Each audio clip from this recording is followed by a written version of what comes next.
Assalamualaikum warahmatullahi wabarakatuh. Ketemu lagi saudara-saudara mahasiswa-mahasiswi angkatan 2019 semester keempat. Nah, ini Bapak sekarang memegang dikasih amanah untuk memberikan kuliah, yaitu mata kuliah proses produksi 2 ya. Kemarin waktu kinematik sama proses produksi 1 aman kan nilainya? Pasti aman ya. Nilai dikejar dengan nilai ya, Bapak sarankan bukan nilai yang dikejar, tapi pengetahuan ilmu yang ini, walaupun dengan keterbatasan waktu dan keterbatasan kesempatan, dan kemarin dapat musibah macam-macam, dan saya mudah-mudahan ke depan tuh selalu sehat dan selalu ceria ya, dengan kondisi seperti pada saat sekarang ya, dengan memaksimalkan penyampaian kuliah ini. Bapak juga ya terus terang aja merasa iba dengan kondisi musibah yang belum sempat selesai ya.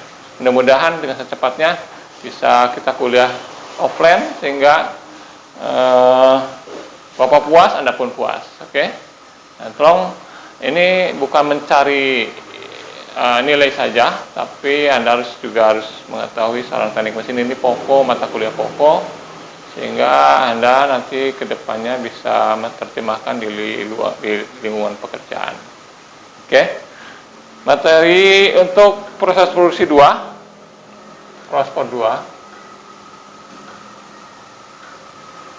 Ini Bapak nanti pengennya dan tidak terbatas dengan banyaknya video yang bisa share, tapi Bapak akan mengejar materi sehingga semua tercover. Banyak sekali materinya, sengaja Bapak ini ya, yaitu satu adalah materinya adalah proses machining non konvensional.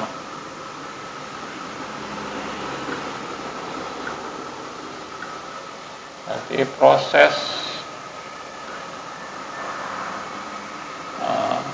sheet metal.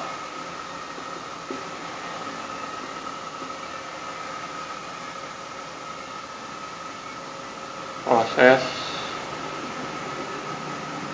join ya, atau di sini welding ya,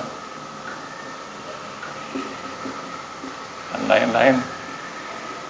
Terus lagi keempat, proses casting ya. Kemarin sebenarnya waktu pertemuan tuh sedikit dikupas, sedikit aja.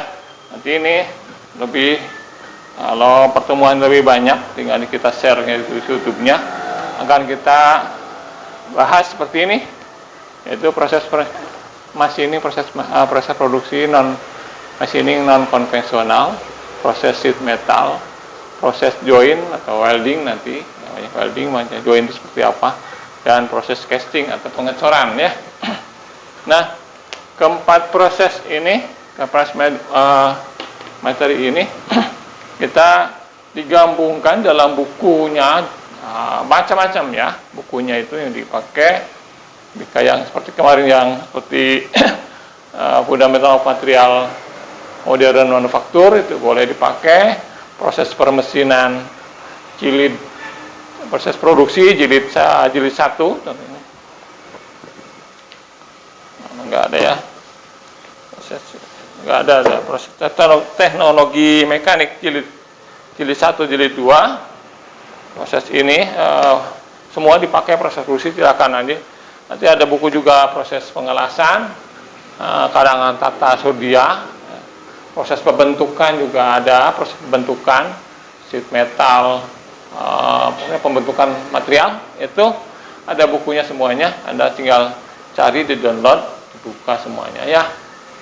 Insya Allah Bapak akan menerangkan pun tidak detail sekali, tapi prinsip-prinsip dari materi itu sehingga nanti bisa dikembangkan spesialis pada proses di lapangan Anda bekerja.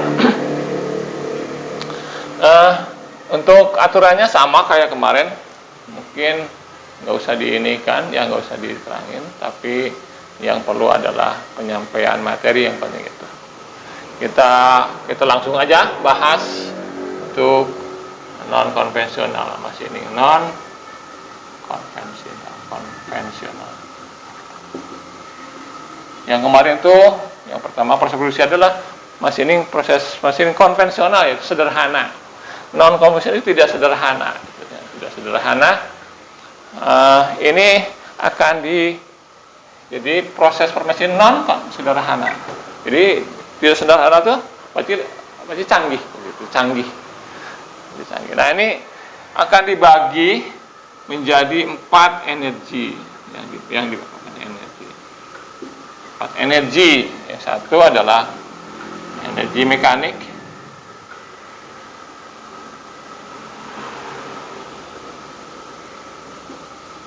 Kedua, energi panas. Yang ketiga ini adalah elektro.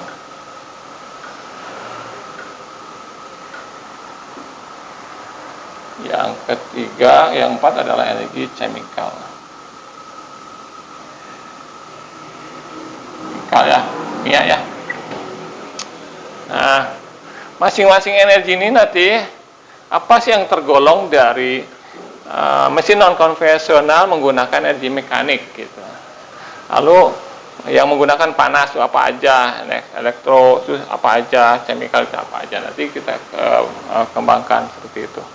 Nah, yang terpenting itu, yang sekarang prinsip Anda bisa seorang sarjana itu, pola pikir Anda kenapa harus dipelajarinya non konvensional, pertanyaan begitu, sehingga Anda jadi untuk mengembangkan pemikiran itu bukan dihafalin, bukan, tapi kenapa kok dibutuhkan? Nah, itu kenapa dibutuhkan? Kira-kira apa gitu? Kira-kiranya kenapa ini dibutuhkan gitu? Kenapa? Alasannya apa gitu kan? Kira-kira apa? Kalau kita lihat bahwa semakin kesini semakin dunia itu seperti tidak terbayangkan tidak orang kita, ilmu setinggi gitu, secanggih gimana gitu, secanggih. Terus sekarang udah sampai canggih. Karena kebutuhan manusia itu semakin lama semakin tidak selalu meningkat, itu namanya orang maju. Kira-kira apa? Salah satunya, yaitu contohnya bahwa kita mau produksi saking udah banyaknya penduduk di dunia, udah sampai berapa miliar sekarang, udah 7 miliar lebih kan ya, lebih sampai 8 miliaran. Cina ada berapa miliar gitu kan ya. Berarti penduduk dari sekian banyak penduduk, berarti kebutuhannya semakin banyak.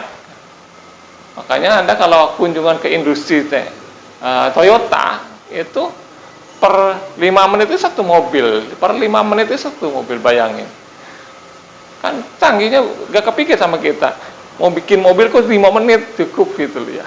Kan lucu ya. Hal itu kan jadi bayangan. Maka jadi pemikiran adalah semakin, alasannya ini satu adalah semakin banyaknya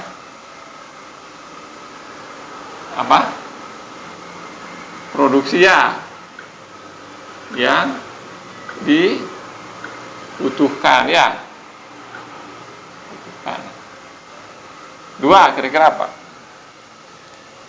Berarti semakin banyak menggunakan alat-alat yang di luar kontrol kita, bukan dengan kapasitas.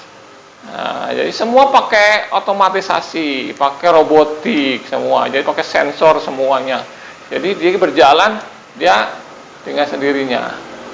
Canggihnya yang dipikirkan oleh kita supaya kos produksinya cepat, nah, hasilnya cepat, hasilnya kualitasnya bagus, nah, dan keamanannya juga, safety-nya juga luar biasa bagus. Sehingga kita pikirkan ke sana kalau kita mau memproduksi suatu benda kerja.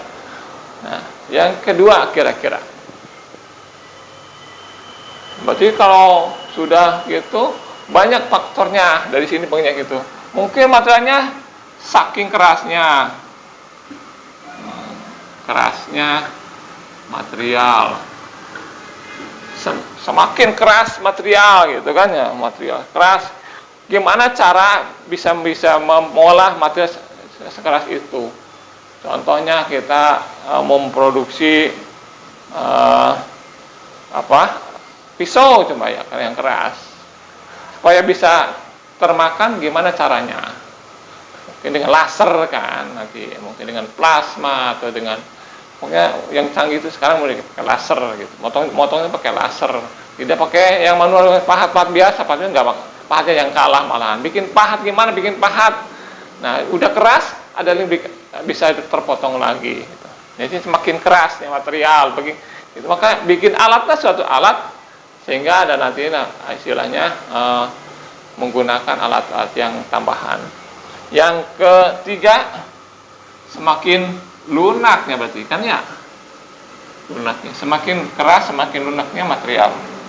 Contohnya lunak seperti apa? Film kita film atau elektronik ya, film kan itu lunak ya.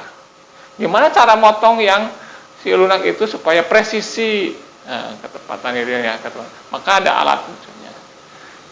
Nah, lalu yang keempat, semakin perlunya alat yang presisi contohnya alat ukur. Bikin alat ukur yang ketelitiannya sampai 1 mikron, mungkin sampai 0,5 mikron. Mikron, tahu mikron? Ini 1, sana jadi 0,1, 0,01, 0,00, tapi 1 mikron nih, ini peratus, ini 10 kan, sampai juga 0,0005 gitu. Nah, berarti setengah 0, mikron. Alat-alat itu diperlukan untuk mengukur benda kerja agar dia berpasangannya tepat sekali itu, tepat sekali, dan berkualitasnya akan lebih bagus artinya begitu. Kualitas bagus berarti meningkatkan harga jual. Semakin tinggi kualitasnya semakin harga jualnya semakin ini. Terus kelimanya kira-kira apa? Semakin banyak, semakin keras, semakin lunak, semakin presisi. Kira-kira apa? Kira-kira apa ya? Yo, kira-kira? Ya, kita pikirkan. Nah, salah ini. Semakin rumit kan? Rumit bentuknya. Nah, semakin rumit ya. Benar nggak? Kalau kita yang butuhkan rumit, nah contoh ini HP begitu ya, biar rumit di dalamnya rumit sekali kan itu, rumit sekali. Gimana bikin bisa kok jadi simpel dipegang gitu dengan canggihnya gitu. Nah itu kita dipikir, nah itu yang dipikirkan sama kita bahwa non konvensional itu kita memikirkan itu hal-hal itu, kebutuhan itu. Maka begitu rumit sekali, kecil sekali ya. Nah, berarti ada 6 lagi. Semakin kecilnya, semakin besarnya gitu kan, semakin besarnya. Semakin kecilnya, coba bayangin jam tangan itu. Kalau dilihat tuh pakai kacamata pasti nggak kelihatan. Jadi harus membesar, ada alat besar gitu ya itu. Saking besarnya benda kerjanya, saking panjangnya gedenya gitu loh. Dipasang mau alat yang lebih luas apa namanya, contohnya di pelabuhan gitu kan ya, kita nggak kebayang bahwa ngangkat benda seperti itu harus terangkat, harus secepat mungkin. Nah itu berarti harus butuh mesin yang dibutuhkan itu. Jadi hal-hal itu kita tuntutan untuk kehidupan ke depan gitu. Nanti kalau kita ada kebayang, nanti sudah kebayangin bahwa nanti ke depannya itu bahwa teknologi itu akan kelari kepada